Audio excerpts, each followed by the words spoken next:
Allahumma shalli wa sallim ala rasulil karim wa ala alihi wa sahbihi ajma'in. Subhanaka la ilma lana illa ma 'allamtana innaka antal alimul hakim. La haula wa la quwwata illa billahil aliyyil azim. Amma ba'd. Muslimin dan muslimat yang dirahmati oleh Allah Subhanahu wa taala. Malam ini kita sambung kuliah kita surat 52.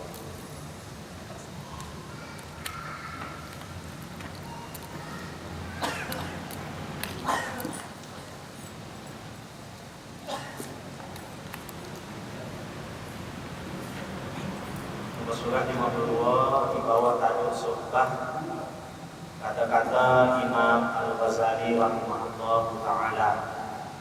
Imam Al-Ghazali ini mengarang kitab Ihya Ulumuddin, ataupun juga kalau buku yang kecil kita selalu baca Mau'izatul Mu'minin, peringatan bagi orang-orang yang beriman, ataupun kitab banyak kitab ya, Al-Muqid bin Abdullah, juga kitab karangan Imam Abu Hamid Al-Ghazali yang meninggal pada tahun 505 Hijrah.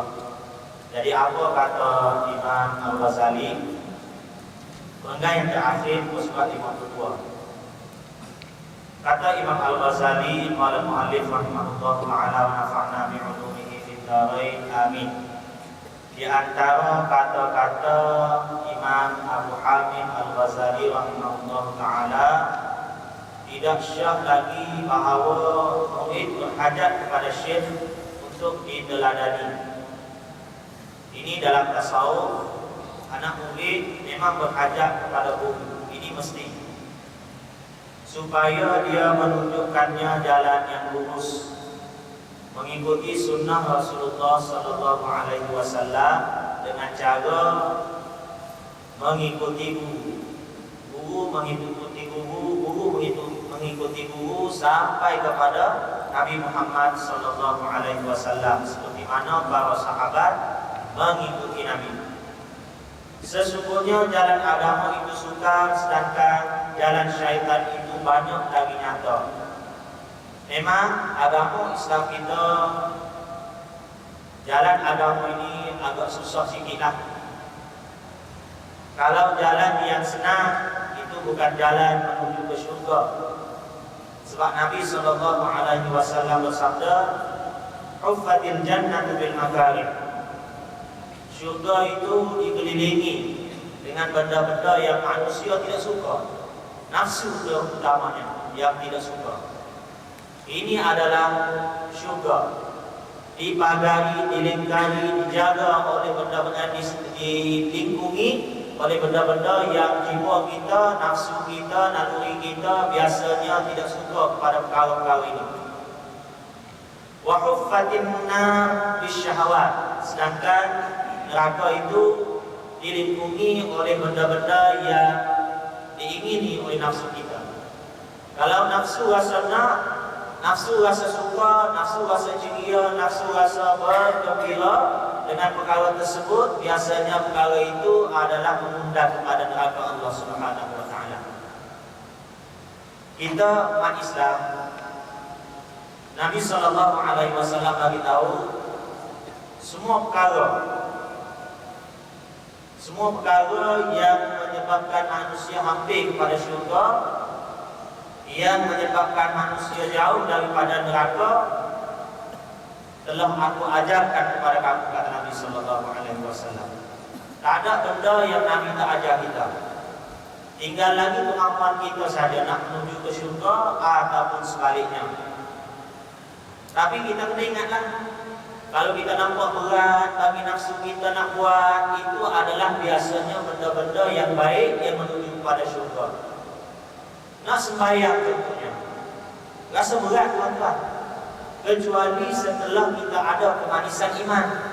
Bila kita rasa seronok bermunajat dengan Allah Subhanahu wa taala, kita rasa sedikit bahawa seronok juga bila sembahyang. Berzikir pun susah.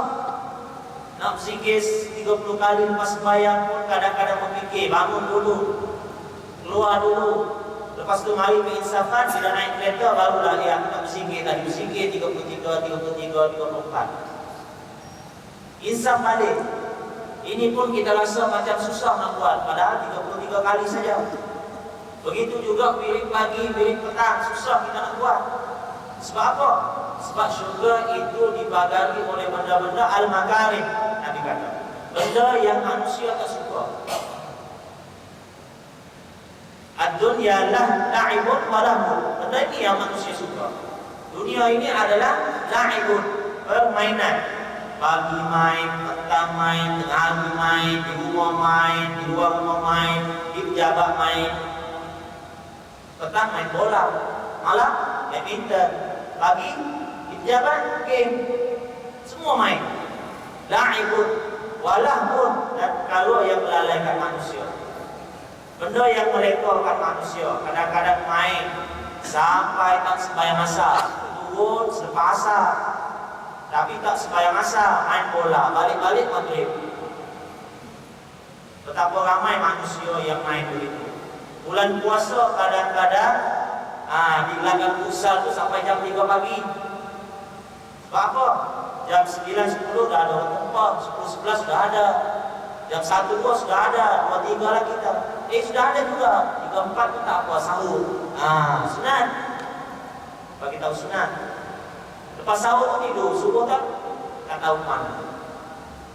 Maknanya dunia, la'ibun kata Nabi, adalah mainan, walahun, dan benda yang melalaikan. Ini manusia suka. Main tiap-tiap hari itu tak apa. Kalau boleh 3 kali seminggu, ini kita kata hantu main. Main badminton 4 kali seminggu. Usal 2 kali seminggu. Masjid sekali seminggu. Itu pun hari Jumaat. Itu pun setelah dimulai-mulai kawan. Kalau di Melampau juga.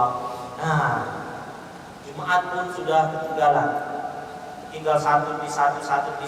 2-3 kali kawan ngomong begitu, barulah nampak muka. Ini bukan cerita kita lah. Manusia di luar sana, kawan-kawan kita, adik-adik kita, jiran tetangga kita, kadang-kadang sanak saudara kita, begitulah suasana kita. Saya orang yang mau belajar betul-betul, dia akan kembali kepada agama, dia akan didik nafsu dia dengan benda-benda yang nafsu dia tak suka.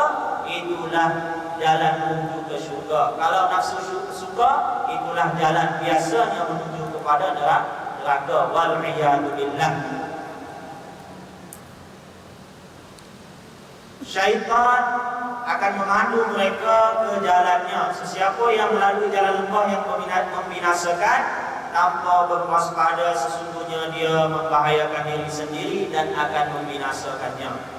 Biasanya jalan-jalan lembah, kalau kita tak lalui sendirian. Kita mesti ada kawan. Nak pergi KK pun kadang-kadang memandu kereta, jalannya elok, kereta pun baru, kadang-kadang kita cari kawan juga. Kenapa? Takut berlaku benda-benda yang tidak diingini di jalan. Kalau ada kawan ni, senang sikit. Ini manusia. Dalam agama pun begitu juga. Kita nak buat benda baik, kita punya berkawan. Kawan ini dipanggil sahabat. Ini dah kawan dalam agama. Dalam tasawuf dia panggil suhbah. Inilah di bawah tajuk kita. Manusia yang tidak mempunyai guru, dia kata dia akan duduk bersendirian umpama pokok yang tumbuh tanpa ditanam. Kalau pokok yang tumbuh tak ditanam, sekejap akan layu kalau tidak dijaga. Sebelum ini kita telah sebut, banyak kali dah sebut, lebih daripada 2-3 kali. Pokok yang tak ditanam ni kalau berbuah pun tidak mempunyai hasil yang lumayan. Kita sebagai orang Islam, kalau tidak ada guru tasawuf pun kita sembahyang. Kalau ada guru tasawuf pun kita sembahyang juga. Kalau tak ada guru tasawuf, kita beli kitab Tifanika, kita baca, kita berzikir. Dalam kitab tu bagi tahu zikir sekian. Kita berzikir juga. Kalau ada guru tasawuf pun kita berzikir juga. Cuma di antara benda yang kita ambil di buku dengan kita ambil dengan guru, inilah tujuan Nabi diutuskan.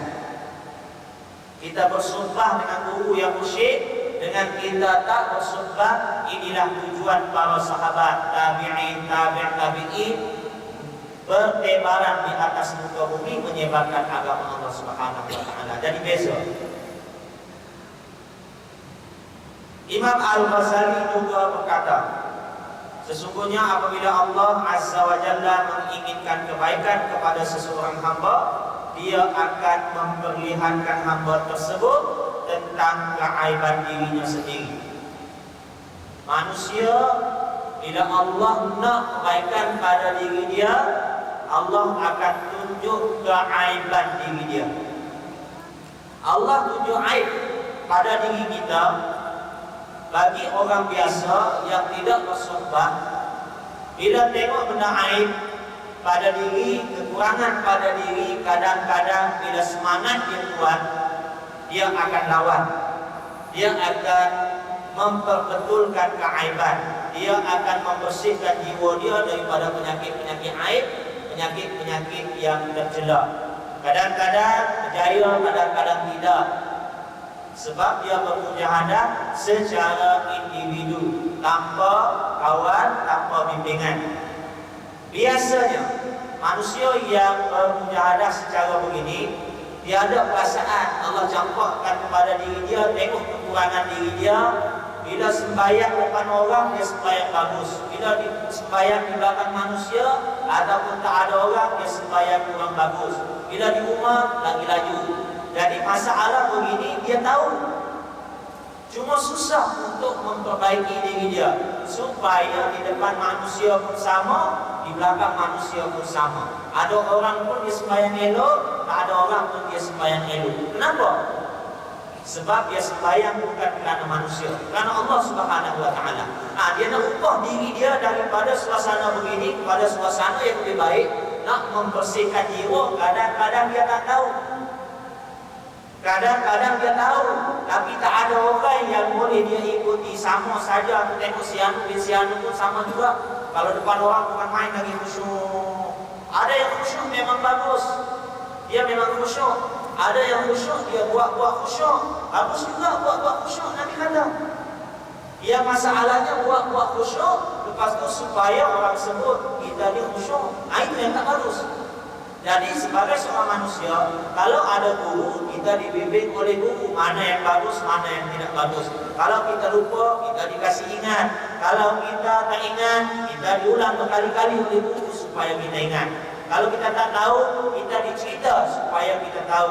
Kita diajar supaya kita pandai. Jadi inilah kelebihan guru. Sebab itu sahabat radhiyallahu anhu bila berada di samping Nabi sallallahu alaihi wasallam, walaupun Nabi bercakap atau tak bercakap, dia tengok suasana Nabi. Dia ambil manfaat daripada apa yang dipertontonkan oleh baginda Rasulullah sallallahu alaihi wasallam. Dia tengok, dengan cara tengok kepada Nabi dia dapat manfaat. Dengan cara dia dengar Nabi, dia dapat faedah.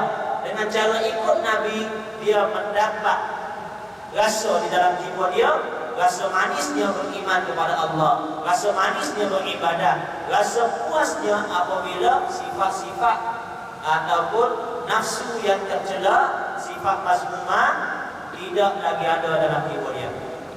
Kadang-kadang manusia, bukan dia tak sedar dia ego, tapi lagi ego, lagi dia rasa puas hati.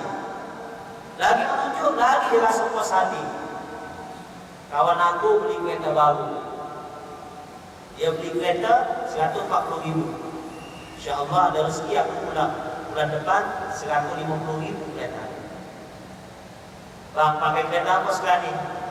Biasa saja. Biasa. Tapi apa bang? Land Cruiser, Ninjaki. Maksud, bukan biasa tu bang, lebih daripada aku dah sekarang. Kita pun naik perasaan. Bila naik perasaan itu tandanya suka dipuji. Kita memang bercakap bagus, lunak, tapi jiwa kita, bila jiwa kita suka dipuji, itu tandanya jiwa kita masih memiliki sifat-sifat kecil. Bila jiwa kita akan bersih, bila orang puji kita pun dia lebih kurang sama saja dengan orang caci kita. Kenapa? Malas bang mau buat amal ibadat. Padahal kita rajin sudah, kita pun malas dia dalam hati orang. Kita tengok orang bang, dalam hati kita malas sudah. Kenapa? Sebab apa kita malas? Sebab dia kata kita pemalas buat amal ibadat. kita rasa marah. Sedangkan kalau jiwa kita bersih, dia puji kita, alhamdulillah. Dia benci kita, alhamdulillah. Setengah ulama-ulama tasawuf, macam mana situasi mereka? Bila ada musuh yang menghantam dia, dia ucapkan alhamdulillah. Dia terima kasih pada Allah Subhanahu wa taala. Kenapa? Sebab dengan musuhlah dia boleh memperbaiki diri dia.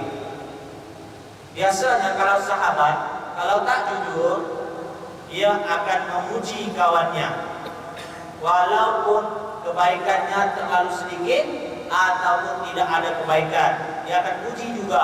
Kenapa? Kononnya mau ambil hati kawan supaya kawan rasa gembira. Itu tidak baik. Bila balik-balik puji, balik-balik puji, kawan yang ada sifat yang tercela, bila dia boleh memperbaiki diri dia? Bila kita tidak memperbetulkan. Jadi setengah-setengah sahabat, setengah-setengah tabi'in, bila ada musuh dia mencaci, mencela, mencerca dia ucapkan terima kasih di dalam hati dia. Kenapa? Dengan sebab adanya musuh, dia tahu keaiban diri dia. Dia tahu aib di mana diri dia. Bila musuh, dia akan cela, dia akan hina kita. Dengan sebab kita rasa hina di sisi manusia, kita akan mulia di sisi Allah Subhanahu wa taala. Dengan sebab musuh cakap kita ni riya, kita akan perbaiki hati kita. Di mana lagi aku ada sifat riya? Semoga riya ni keluar 100% daripada hati kita. Kalau kawan kita, dia tak akan bagi tahu begitu. Terutamanya kawan yang baik. Kalau baik betul, dia baru bagi tahu. Itu pun sekiranya dia jujur. Biasanya kalau orang yang tak ada guru ni, bila dia tahu masalah-masalah begini, dia tidak kuat untuk melawan nafsu, memperbaiki sifat-sifat begini. Yang tak tahu, bila tu lah. Kalau tahu itu, bila ada guru yang akan pandu, sebut satu, supaya kita boleh memperbetulkan diri kita dari semasa ke semasa. Kalau orang biasa, dia tahu keaiban diri dia, lama-lama tak ada semangat, dia senyap. Kemudian keaiban itu tenggelam dalam hati dia. Masih lagi ada. Bila sampai waktu, dia akan hidup melebar. Bila sampai situasi yang lain, tak perlu kepada riya, dia sembunyi. Sampai waktu perlu kepada angkuh, mulalah angkuhan diri dia datang. Angkuh pada orang lain. Lepas tu tak perlu sifat angkuh lagi, sombong. Takabur. Dia timbul tenggelam. Sebab apa? Sebab dia masih wujud dalam diri. Tujuan kita mempelajari tasawuf supaya kasih hilang satu. Buang semua sifat yang kotor yang ada dalam diri kita, supaya dia tidak boleh bertapak dalam jiwa kita, dalam hati kita. Bila tidak bertapak, berada di luar sudah, kita tahu sudah pintu jalan mana yang dia akan masuk, mana yang dia akan tembusi hati kita, kita sudah standby. Bila dia masuk, mereka pertama 2-3 hari kita sedang, kita beristighfar. Lama-lama bila dia masuk, kita terus beristighfar. Lama-lama dia nak masuk, sudah pun kita beristighfar. Maknanya kita memperbaiki diri kita, setapak demi setapak, selangkah demi selangkah. Akhirnya dia akan keluar daripada jiwa kita, dan jiwa kita menjadi jiwa yang qalbin salim. Sesiapa yang kuat basirahnya, pandangan mata hatinya. Pandangan ada 2, basar, pandangan mata kasar. Basirah, pandangan mata hati. Pandangan mata hati inilah pandangan yang berkualiti. Sesiapa yang kuat basirahnya, keaiban tidak akan tersembunyi kepada dirinya. Kalau basirah kita kuat, Allah tunjukkan keaiban kita kepada diri kita, kita akan memperbetulkan satu. Akhirnya jiwa kita jadi jiwa yang bersih. Tapi kalau basirah kita tidak kuat, maka kita tidak akan nampak keaiban diri. Kalau nampak pun kita tidak berkuasa untuk menghapuskan keaiban daripada hati sanubari kita. Kita tahu kita ada masalah jiwa, masalah hati, masalah budi dalaman ini yang tak bagus. Tapi bila kita boleh kasih keluar dia daripada diri kita. Sebagai contoh, kita tahu kita tak khusyuk dalam sembahyang, tapi sampai bila kita mau belajar untuk khusyuk? sampai bila kita boleh khusyuk dalam sembahyang. Kita tahu kita ada waswas, sampai bila kita boleh elakkan diri daripada waswas. Kita nak angkat takbir, Allah, setan datang, kita pun ulang balik, Allahu Akbar, 2 kali takbir baru boleh. Itu waswas, itu baru sikit. Kalau banyak, sampai bila kita boleh menyelamatkan diri kita daripada gangguan-gangguan yang ini. Nabi kata boleh. Illa ibadaka minhumul mukhlasin. Yang tak boleh ganggu manusia adalah ibadaka minhum, hamba di kamu di kalangan manusia mukhlasin, yang ikhlas. Bila keikhlasan akan ada dalam jiwa kita? Sebab dia bercampur di antara nak ikhlas pun mau, nak menunjuk-nunjuk pun mau. Kalau aku tak tunjuk, Tuhan tak tahu. Tapi ikhlas mau juga, mau. Kalau tak ikhlas tak dapat pahala. Jadi macam bercampur aduk di antara 2 benda yang baik dengan buruk. Jadi itu tidak elok. Basirah. Basirah ini dia akan kuat dengan apa, tuan-tuan, ibu-ibu, bapak-bapak? Dia akan kuat dengan cahaya zikir. Bila kita berzikir kepada Allah Subhanahu wa taala, basirah kita akan bercahaya. Bila kita tidak berzikir, hati kita, basirah kita, dalaman kita, jiwa kita akan menjadi jiwa yang gelap. Berkalah. Nabi kata, macam besi.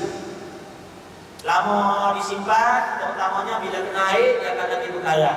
Manusia hati lama tak digilap, kena maksiat, berkalah. Nampak besi kan? Jadi Nabi buat perumpamaan kepada benda yang nampak. Kalau hati tak nampak di dalam, Nabi bagi tahu besi. Jadi kalau kita berzikir di tuan-tuan, bila kita mula-mula berzikir, kita akan bertemu di antara perasaan malas dengan rajin. Nak berzikir kan tak nak berzikir? Buat seminggu, malas aku 3 hari tinggal. Lepas tu, tak boleh bang, aku tak berzikir. Rasa macam selalu pikiran, nak pergi kerja pun tak sedap. Berzikir lagi, kemudian buat 2-3 bulan, kemudian tinggal lagi, kadang buat, kadang tinggal. Lepas tu bila tinggal rasa tak puas, nak buat juga, dia bertembung. Mula-mula berzikir, nak berzikir kan tidak, malas dengan rajin sama banyak. Bila datang semangat, rajin, dia akan buat. Bila datang semangat malas, dia akan tinggalkan. Ini pertembungan hati manusia untuk berzikir. Sebab apa? Bila manusia nak buat benda baik, setan akan ganggu. Itu kaedahnya. Bila nak buat benda yang tidak baik, syaitan tidak akan ganggu. Sebab benda tak baik sudah confirm dapat habuannya, yaitu neraka. Sudah confirm dapat dosa. Jadi syaitan tidak akan ganggu. Sebab manusia sudah pun jauh daripada Allah. Bila nak buat benda baik, dia akan ganggu. Nak berzikir, bila sudah lama berzikir, bertembung di antara rajin dan malas, dia akan bertembung. Aku berzikir pun bukan aku ingat Allah. Aku berzikir banyak lupa, banyak lalai. Jadi berfikir, berzikir pun kalau lalai buat apa? Berzikir. Kemudian, fikir lagi, berzikir. Bila berzikir, bukan tenang, tapi bergolak dalam hati. Rasa macam panas dada. Kadang-kadang orang berzikir, dia kata mau pecah dada. Kenapa begitu? Sedangkan Nabi bagi tahu, ala bidzikrillah tatma'innul qulub. Ingatlah dengan mengingati Allah, hati menjadi tenang. Sebab zikir bila ada rasa panas, bila bertembung, sebab bertembung di dalaman. Dalaman di antara proses untuk membersihkan hati kita daripada sifat-sifat yang tercela yang banyak sudah ada dalam hati kita. Bila kita masukkan zikir, seumpama besi tadi kita ambil berus untuk membuang karang, ataupun kita ambil batu untuk asah buang karang. Bila asah seolah-olah besi tadi haus ke tak haus, panas ke tak panas, seolah-olah begitu. Kita rasa macam satu pertembungan. Bila bertembung di antara perasaan sebab, tidak sebab, panas, tidak panas, tenang dengan tidak, tenang dengan tidak, belum besar, maka lama-lama bertembung. Sekiranya kita kita teruskan juga zikir, maka zikir tadi akan jadi tenang hati kita untuk seketika dan belum kesah untuk seketika. Ada sudah masa hati kita menang melawan nafsu. Ada sudah hati kita bagus, hati kita ada posisinya untuk zikir di dalam hati selain daripada sifat-sifat yang tercela. Jadi bertemu lagi di antara tenang dengan tidak, di antara sifat baik dan sifat tak baik. Bila bertemu, lama kelamaan zikir bertahun-tahun, insya Allah kita akan bertemu di antara zikir tadi hadir kepada Allah Subhanahu Wa Taala dengan lalai. Hati sudah pun mulai tenang banyak ratus berbanding gelisah. Bila sampai satu tahap, kegelisahan itu akan dicampakkan ke tepi, zikir itu akan bertahta dalam hati kita akan jadi tenang, seolah-olah setenang-tenangnya. Kalau tak berzikir macam gelisah. Macam mula-mula bila berzikir gelisah, panjang waktunya dekat setengah jam. Bila tak berzikir, tenang, tak ada kerja pagi ni. Begitu. Dia akan jadi terbalik. Sebab apa? Sebab mereka permulaan jiwa kita tak biasa dengan zikir, jiwa kita biasa dengan lalai. Lalailah yang pertama di hati. Bila zikir nak masuk, nak mengganggu bukan tempat yang sudah pun dikuasai oleh gangster dalam ni, susah masuk. Tapi bila zikir sudah berada dalam jiwa kita, tiba-tiba kejahatan mau masuk, jadi zikir ini akan lawan. Nak buat maksiat, buat maksiat. Aku berzikir untuk apa? Untuk ingat pada Tuhan. Bila ingat pada Tuhan untuk apa? Untuk taat. Jadi untuk apa? Buat maksiat. Bila terasa lalai, aku berzikir untuk ingat, tapi kenapa aku lalai?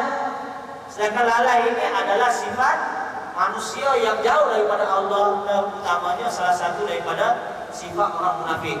Jadi aku mau jadi munafik, sembahyang, puasa, buat ini, tiba-tiba aku menyerahkan diri aku untuk dikuasai oleh sifat-sifat munafik. Jadi banyak di situ bertemu. Inilah menyebabkan hati kita, jiwa kita, basirah kita bercahaya. Ini disebut oleh Syekh, sesiapa yang kuat basirahnya, yaitu sudah berzikir, sudah membersihkan jiwa dia, sudah gilap hatinya dengan cahaya zikir, keaiban tidak akan tersembunyi kepada dirinya. Di samping dia belajar tasawuf, di samping dia terima nasihat daripada guru tasawuf dia akan berzikir. Dengan cara berzikir dia akan dapat membersihkan jiwa dia. Allah kasih bersih sikit. Fa inna dzikra jalal qulub. Sesungguhnya zikir itu penggilap hati, kata Nabi sallallahu alaihi wasallam. Zikirlah yang boleh menggilap hati supaya basirah manusia bercahaya. Nak berzikir, ulama-ulama tasawuf banyak zikir. Kita saja yang sikit-sikit. Kita bila berzikir 1000 rasa macam tak pernah bawa kuat 1000. Sedangkan bagi ulama tasawuf 1000, 3000, 40,000, 300,000 itu mereka lakukan dengan hati yang tenang kepada Allah Subhanahu Wa Taala. Kita kadang-kadang duduk sekejap pun terasa macam neraka sudah tunggu aku. Dia terasa begitu. Sebab kita tak tahu ada manusia yang berzikir kepada Allah Subhanahu Wa Taala ratus-ratus ribu. Ini dengan pimpinan guru. Apabila dia mengenali keaiban, dia akan mudah untuk mengubatinya. Tujuan tahu keaiban untuk ubat. Macam manusia bila tahu sakit, pergi jumpa doktor. Akan tetapi kebanyakan manusia jahil tentang keaiban diri sendiri. Keaiban orang nampak, keaiban diri sendiri tak nampak. Inilah kelemahan manusia. Sepatutnya kita nampak keaiban kita kerana dia terlalu dekat dengan diri kita sepanjang masa bersama kita. Bila-bila masa kita boleh tengok. Tetapi kenapa kita masih melihat keaiban orang lain? Gajah depan mata tak nampak kan? Ini ulama-ulama. Peribahasa Arab pun ada juga. Gajah depan mata tak nampak, semut sebelah laut boleh tengok. Jelas pula. Maksudnya keaiban orang kita nampak, keaiban diri sendiri tak sedar. Inilah lemahnya manusia bila tidak belajar. Kalau belajar kita ikhlas, insya Allah Allah akan tunjukkan kepada kita jalan untuk kita lalui. Kun shadiqan tajid mursyidan. Jujurlah, jadilah kamu seorang yang jujur untuk mencari kebenaran. Tajid mursyidan, nescaya kamu akan menjumpai guru mursyid. Jiwa kita biar jujur dengan Allah Subhanahu wa taala. Nak berubah ke tak nak berubah? Nak memperbetulkan hati ke tak nak memperbetulkan hati? Rasa nak membersihkan jiwa ke? Rasa nak biarkan dia selama-lamanya begitulah biar? Mana yang ada aja.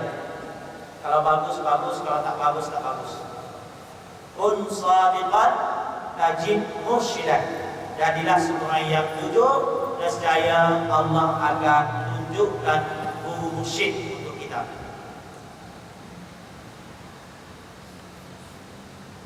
Sesiapa yang ingin tahu keaiban diri, hendaklah dia melalui 4 cara.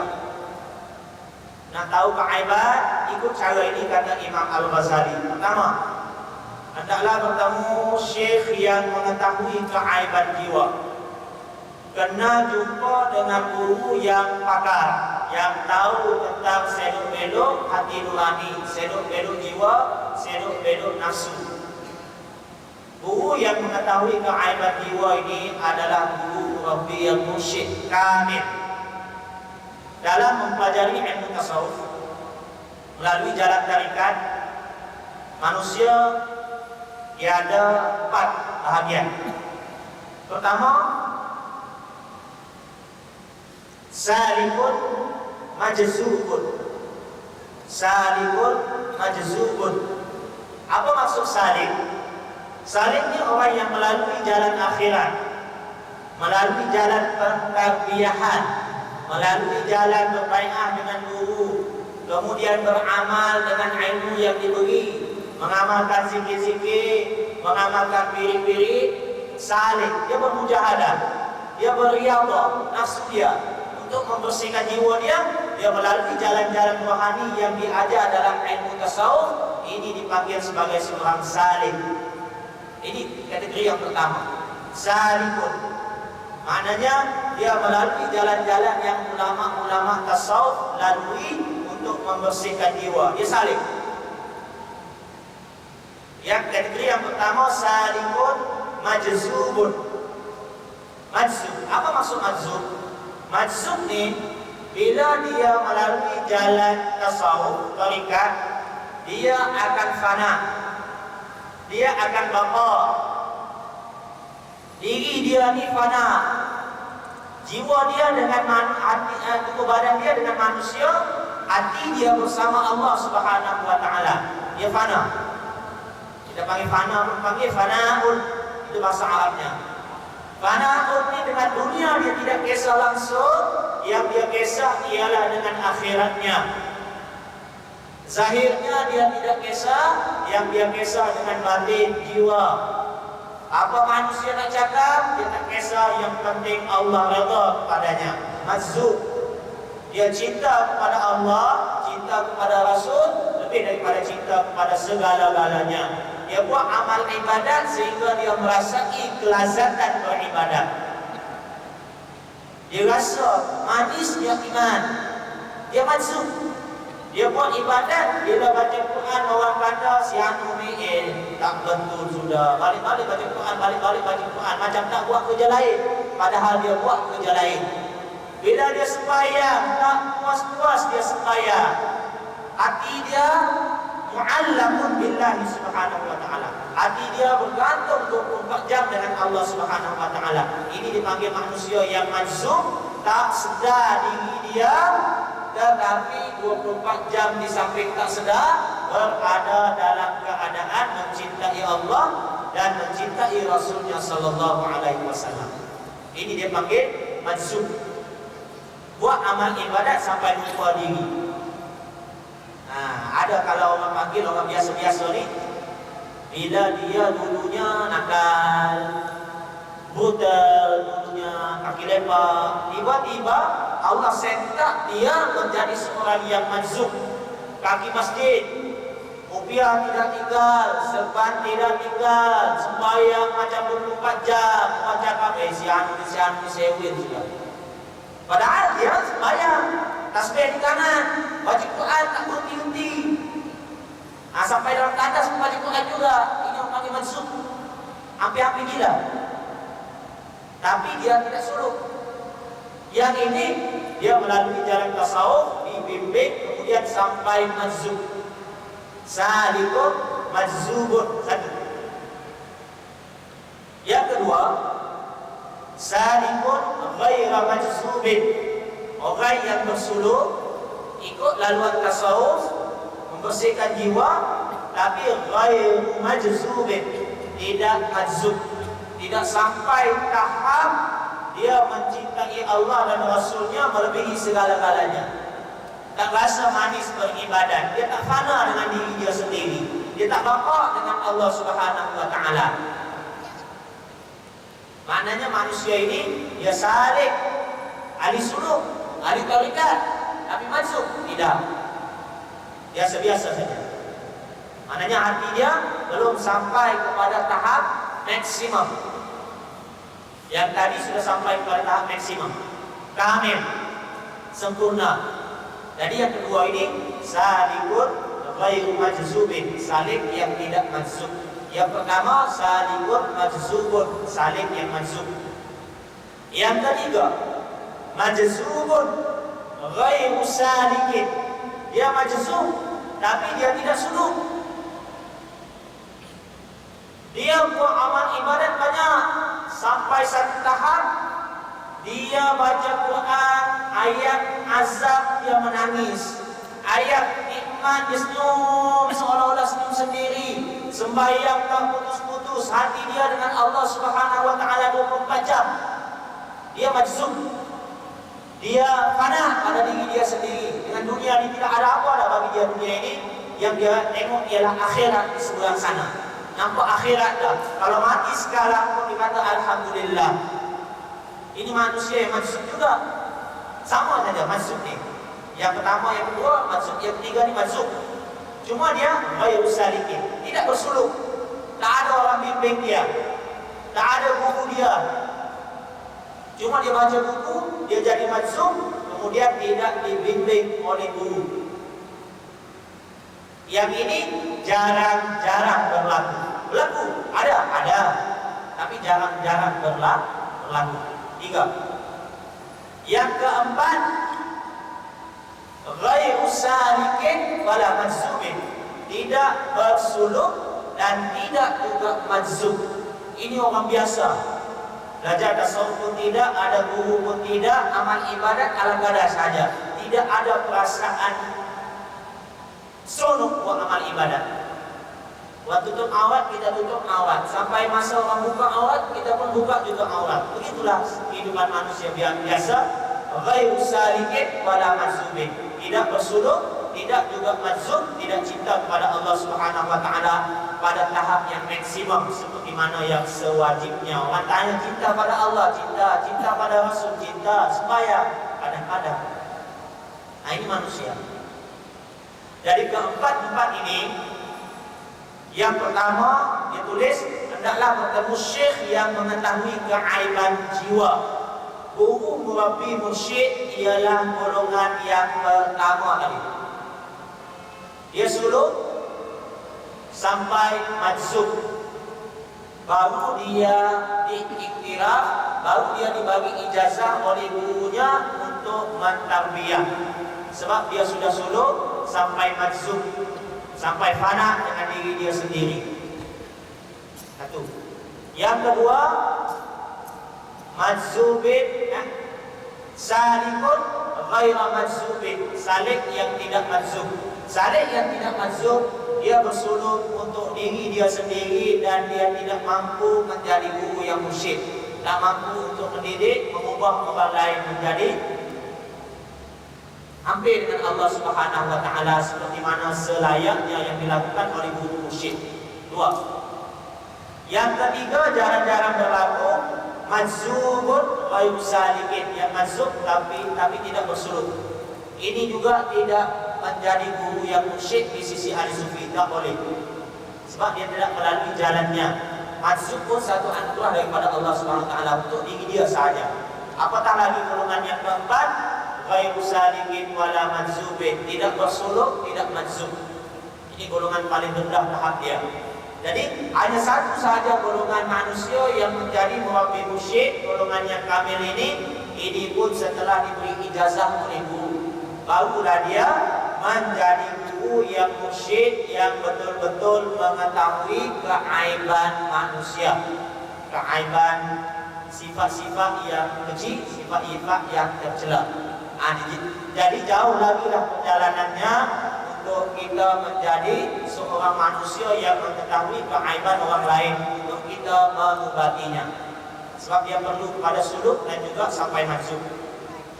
Yang kedua, mengetahui dan mahir tentang perkara-perkara kecil yang membinasakan. Bila dia sudah salik, bila dia sudah majzub, maknanya dia sudah melalui jalan-jalan yang dilalui oleh ulama-ulama tasawuf yang sudah pun bersih hatinya, dan dia juga melalui jalan tersebut hatinya menjadi bersih. Benda besar, benda kecil yang menjadi permainan syaitan, senjata syaitan untuk menggoda manusia, semuanya dia telah lalui dan dia tahu dia boleh memperbaiki pribadi anak murid dia. Yang ketiga, benda yang mesti dilalui, kata Imam Al-Ghazali, untuk mengetahui keaiban diri, menjadi hakim terhadap diri murid. Cari guru yang boleh jadi hakim, pemutus, penentu kepada diri anak murid. Ini guru yang sebetulnya, yang salikun mansubun tadi. Yang keempat, mengikuti isyarat guru dalam bermujahadah melawan nafsu. Kalau ada guru yang bagus sekalipun, salikun mansubun, tapi dia tidak ikut, tidak ada faedahnya. Guru bagus, dia tak ikut, tak ada faedah. Dia ikut, guru tak bagus, guru sesat, tidak ada faedah. Mesti bertemu di antara dua benda itu, dua-dua baik. Anak murid ikut guru yang bagus, yang memandu anak murid pada syurga Allah Subhanahu wa taala. Jadi kata Imam Al-Ghazali, beginilah keadaan murid bersama syekhnya dan pelajar bersama gurunya. Syekh dan guru memberitahu tentang keaiban diri anak muridnya serta jalan mengubati keaiban tadi. Guru yang tolong, pemandu. Macam kita nak pergi London, tak pernah pergi. Tiba-tiba ada kawan, ada orang yang bawa kita pergi sana. Turun airport, tidak terpinga-pinga kita, pergi tempat immigration. Lepas immigration, pergi ambil taksi, tidak terpinga-pinga. Pergi ke hotel, tidak terpinga-pinga. Lepas kita tolak dari hotel ke tempat tuju kita, sampai ke tempat tuju kita, dia kata, inilah tempat yang kamu mau pergi, inilah tempat anakmu, inilah kawanmu kamu jumpa. Tak jadi masalah bagi kita. Begitu juga guru, dia tunjuk kepada kita, bila dia pandu kita, ha anta wa rabbuk. Nah, ini Tuhanmu. Kau beribadatlah bagus-bagus kepada Tuhanmu. Kau kenal sudah Tuhanmu. Ini dikatakan ma'rifatullah. Bila manusia sudah ma'rifatullah, sudah kenal diri, manusia ini akan menjadi manusia yang menjadi hamba Allah Subhanahu wa taala. Manusia akan menjadi manusia yang baik, yang berguna kepada agama, bangsa dan negara. Manusia yang sempurna. Sebab apa? Sebab dia sudah mengikuti contoh teladan yang dibawa oleh Rasulullah SAW. Yang kedua, Al-Amir Abdul Qadir Al-Jazairi, seorang ulama yang berjuang membebaskan Aljazair, Algeria, daripada penjajah Perancis. Ini ulama ini penjelas, ya. Apa kata Amir Abdul Qadir Al-Jazair? Dia cerita tentang ayat Al-Quran yang menceritakan di antara kisah Nabi Musa dengan Nabi Khidir. Ini cerita telah pun kita dengar secara panjang lebar sebelum ini. Jadi saya ringkaskan di sini. Ceritanya qala Musa berkata kepada Khidir, Al attabi'uka ala an tu'allimani mimma 'ullimta rusyda. Nabi Musa minta dengan Nabi Khidir, boleh ke tak boleh aku ikut engkau supaya engkau ajarkan kepada aku ilmu yang Allah ajarkan kepada kamu. Sudah dibagi tahu bahawa di antara Nabi Musa dengan Nabi Khidir, Nabi Musa sangka tak ada manusia yang lebih alim daripada dia. Allah kata ada. Bala amduna Khadir. Ada hamba kami Khadir, Nabi Khidir. Lalu Nabi Musa minta, kenapa dia minta nak jumpa dengan Nabi Khidir? Karena Nabi Khidir wa ma khassa ilman, tidak dikhususkan dengan satu-satu ilmu, duna ilmin bal ammama. Allah umumkan ilmu kepada Nabi Khidir. Ilmu syariat pun ada, ilmu hakikat pun ada, ilmu zahir pun ada, ilmu batin pun ada. Nabi Musa ilmu zahir sahaja, ilmu syariat sahaja. Sebab itu bila Nabi Khidir bunuh anak kecil, Nabi Musa memprotes. Bila Nabi Khidir tegur perahu, Nabi Musa tegur. Bila Nabi Khidir bangunkan pembinaan, Nabi Musa kata, kau boleh minta upah, kenapa kau tak minta upah? Macam-macam lagi yang diajukan kepada Nabi Khidir. Ini suasana yang disebut oleh Amir Abdul Qadir Al-Jazair. Syekh Amir kata, ketahuilah bahawa seseorang murid hanya mendapat manfaat daripada ilmu serta ahwal syekh apabila ia benar-benar tunduk kepadanya. Apa mafhumnya? Mafhumnya di sini, adakah Nabi Musa setelah Allah Subhanahu wa taala pertemukan dengan Nabi Khidir, adakah Nabi Musa mendapat manfaat daripada ilmu yang dimiliki oleh Nabi Khidir? Tidak. Sehingga kan Nabi sallallahu alaihi wasallam bagi tahu, wadidna anna Musa kana sabira. Aku terlalu ingin sekiranya Nabi Musa itu sedikit ada perasaan sabar, dia bersabar. Hatta yamussallahu alaina min khabarihima. Kalau Nabi Musa bersabar, Allah akan menceritakan kepada kita apa yang berlaku di antara Nabi Khidir dengan Nabi Musa. Kan Nabi Musa nak belajar daripada Nabi Khidir ilmu hakikat, ilmu batin. Jadi apa yang berlaku? Syekh kata, seorang anak murid hanya mendapat manfaat daripada gurunya apabila dia benar-benar tunduk kepada gurunya, menuruti suruhannya dan larangannya. Satu, syarat ulama tasawuf kata anak murid nak dapat manfaat daripada seorang guru mesti ikut suruhan guru, mesti tunduk kepada guru baru dapat manfaat. Nabi Musa tidak ikut cakap Nabi Khidir, Nabi Musa dapat manfaat? Tidak. Walaupun dia seorang Nabi, adakah Nabi Musa tidak mengiktiraf bahawa Nabi Khidir ini lebih alim daripada dia? Tidak. Nabi Musa iktiraf, Nabi Musa yakin di dalam hati bahawa Nabi Khidir ini lebih alim daripada dia. Allah sudah bagi tahu. Bila Nabi berdialog dengan Allah Subhanahu wa taala, dia menyangka tidak ada lagi manusia paling alim. Allah kata, bala abduna Khidir. Bahkan ada, Allah kata, Nabi aku, hamba aku Khidir. Nabi Musa nak jumpa, kemudian minta nak belajar. Nabi Musa yakin bahawa Nabi Khidir ini mempunyai ilmu yang mantap yang telah diiktiraf oleh Allah Subhanahu wa taala. Yang kedua, di samping meyakini guru itu mempunyai kelebihan dan kesempurnaan, kita juga bila belajar kena yakin guru itu ada sifat sempurna, ada sifat lebih sempurna sebagaimana seorang guru, bukan macam Nabi. Itu lain lagi, boleh jadi sesat. Ada guru ada kelebihan berbanding kita, guru ada sifat sempurna sebagaimana selayaknya seorang guru. Itu Nabi Musa. Yang kedua ni Nabi Musa lepas. Yang pertama Nabi Musa tak lepas. Nabi Musa yakin bahawa Nabi Khidir guru yang sempurna, tetapi Nabi Musa tidak lepas ujian yang kedua, tidak bersabar, tidak mendengar nasihat guru, tidak ikut cakap Nabi Khidir supaya bersabar. Jangan tanya, sehingga aku sendiri, kata Nabi Khidir, yang akan menjelaskannya kepada kamu bila tiba masanya. Jadi Nabi Musa tidak sabar.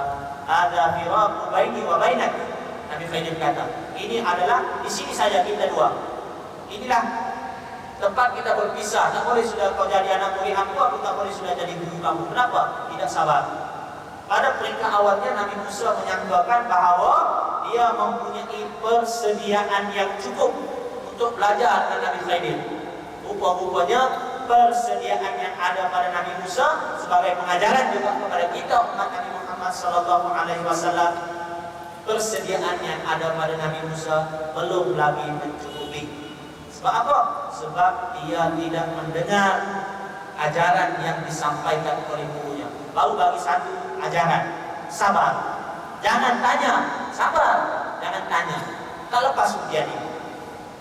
Begitulah juga ulama-ulama tasawuf mengambil pengajaran daripada kisah Nabi Khidir dan juga Nabi Musa ini supaya anak murid bersabar, ikut 100% apa yang diberitahu oleh guru, barulah dia akan mendapat manfaat.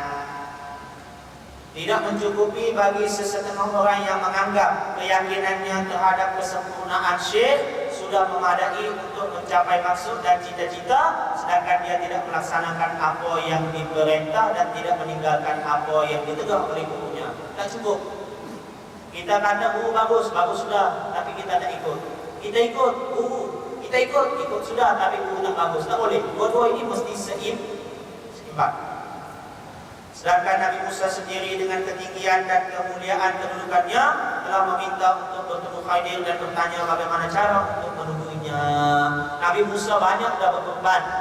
Dalam ayat di bawah ini disebut laqad laqina min safarina hadza nasaba. Sesungguhnya kita telah merasa letih karena perjalanan kita ini. Nabi Musa bagi tahu kepada pembantunya, letih dah dia berjalan jauh dah. Banyak dah pengorbanan yang dilakukan oleh Nabi Musa, tetapi tidak dengan cakap gurunya, dia tidak mendapat apa-apa ilmu.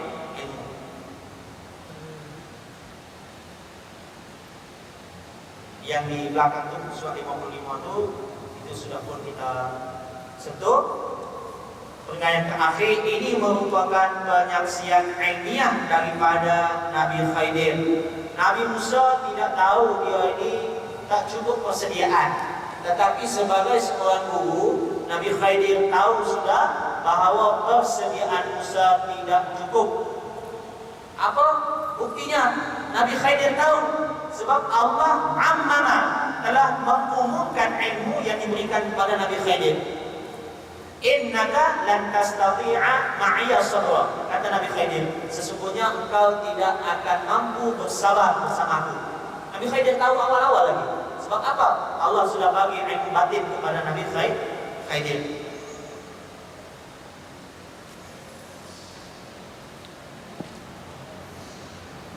Muka surat 56 kita terus kepada perkara yang terakhir juga. Itu kita telah sebut dah, kalau baca berulang-ulang kali jadi panjang. Kesempurnaan syekh dalam sesuatu ilmu yang ingin dituntut daripadanya tidak sedikit pun memberi faedah kepada murid apabila dia tidak mengikuti suruhan dan larangannya. Kalau orang tanya, kenapa kau balik-balik ikut gurumu itu? Dia bukan maksud. Kisah Nabi Khidir dengan Nabi Musa sudah cukup untuk menjadi bukti kepada kita bahawa anak murid sepatutnya mengikut guru. Bukan saja ikut. Nabi kata kena merendah diri lagi. Ikut dengan perasaan merendah diri. Tawadhu, kata Nabi sallallahu alaihi wasallam. Tawadhu, merendah dirilah kamu liman ta'allamuna minhu, kepada orang yang engkau belajar daripada dia. Kita kena rendah diri. Bukan saja ikut. Rendah diri ini merasa hina diri berbanding guru. Kalau anak murid sombong dengan guru, rasa ampuh, rasa dia lebih berilmu daripada guru, insya-Allah Allah tak akan bagi ilmu kepada dia. Ini adab dalam agama. Nabi bagi tahu, bukan saya bagi tahu. Nabi, tawadhu, rendah dirilah kamu liman ta'allamuna minhu, kepada orang yang kamu belajar dengan dia. Tujuan apa? Tujuan supaya ilmu kita berkat. Baca ambil kan sikit lagi 57. Sesungguhnya kesempurnaan syekh hanya mampu memberi manfaat kepada murid untuk memimpin menuju matlamat. Syekh tidak akan memberi ilmu kepada muridnya kecuali menurut persediaan murid terhadap gurunya. Ini juga pesan Nabi sallallahu alaihi wasallam kepada Sayyidina Ali. Guru ilmu tasawuf dia tidak akan bercakap perkara-perkara yang tinggi tahapnya, martabatnya di depan anak muridnya yang tidak sampai kepada pemikirannya ataupun perasaannya kepada tahap tersebut. Seperti mana Nabi sallallahu alaihi wasallam pesan kepada Sayyidina Ali, hadithun nas ala qadari uqulihim. Bercakaplah kamu dengan manusia mengikut kadar kefahaman mereka. Kalau kamu bercakap lebih-lebih, Nabi kata, aturiduna an yukadziballaha wa rasulah. Adakah kamu mau bahawa manusia akan mendustakan Allah dan juga Rasulnya? Kamu tak apa, kamu bercakap level yang tinggi pun, martabat yang tinggi, tahap yang tinggi. Sebab kamu faham, kamu tahu, kamu ada dalil, kamu ada bukti, kamu ada rujukan. Tapi orang yang mendengar kata Nabi, dia tidak sampai kepada tahap itu. Keluar daripada pengajian, keluar daripada majlis ilmu, dia sudah mula mendustakan ilmu, mendustakan apa yang didengarnya sebentar tadi. Kamu maukah manusia buat begitu? Kata Nabi sallallahu alaihi wasallam. Maukah manusia mendustakan agamanya, mendustakan Allah, mendustakan Rasulnya? Jadi jangan bercakap lebih tentang sesuatu ilmu, ikut pada tahap pendengar.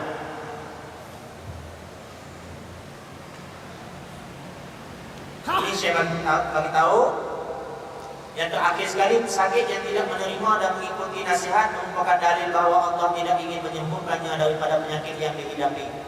Ada pesakit jumpa doktor, kemudian tak ikut nasihat doktor. Dan doktor jumpa doktor, tak ikut nasihat doktor, itu bukti, itu dalil bahawa Allah tidak ingin menyembuhkan pesakit tersebut daripada penyakitnya. Allah buat dalam hati dia jumpa doktor, doktor bagi sudah ubat, doktor sudah cek, kemudian dia tak ambil ubat, tak makan ubat, tak minum ubat. Itu bukti bahawa Allah tidak ingin menyembuhkan dia. Sebab usaha kena usaha, ikhtiar, tawakal juga tawakal. Ini kerana apabila Allah inginkan sesuatu, yassarallahu lahul asbab. Allah akan mempermudahkan sebab musabab. Bila Allah nak sesuatu, Allah akan mempermudahkan. Allah nak kita bersih jiwa, Allah lorongkan hati kita mengikuti nasihat-nasihat ahli agama. Jadi itulah pentingnya kata Syekh Abdul Qadir Al-Jazairi tentang perlunya sumpah, pentingnya sumpah dalam kehidupan kita. Aku qouli hadza, astagfirullahaladzim wa lakum. Wassalamualaikum warahmatullahi wabarakatuh. Maaflah lewat sekian. InsyaAllah bagi siapa yang sudi lepas isya, di bawah nanti kita akan baca wirid bersama-sama. A'udzubillahi minasyaitonir rajim. Bismillahirrahmanirrahim. Alhamdulillahirabbil alamin. Wassalatu wassalamu ala asyrofil anbiya'i wal mursalin wa ala alihi wa sahbihi ajma'in. Subhanaka la 'ilma lana illa ma 'allamtana innaka antal alimul hakim. La haula wa la quwwata illa billahil 'azim. Allahumma rabbi shrah lana sadrana wa yassir lana umurana wa hlul 'uqdatam min lisani yafqahu aqwalana. Allahumma yassir wa la tu'assir ya arhamar rahimin. Da'wati asma'a Allahumma wa tahiyyatuka assalamu alaikum wa rahmatullahi wa barakatuh.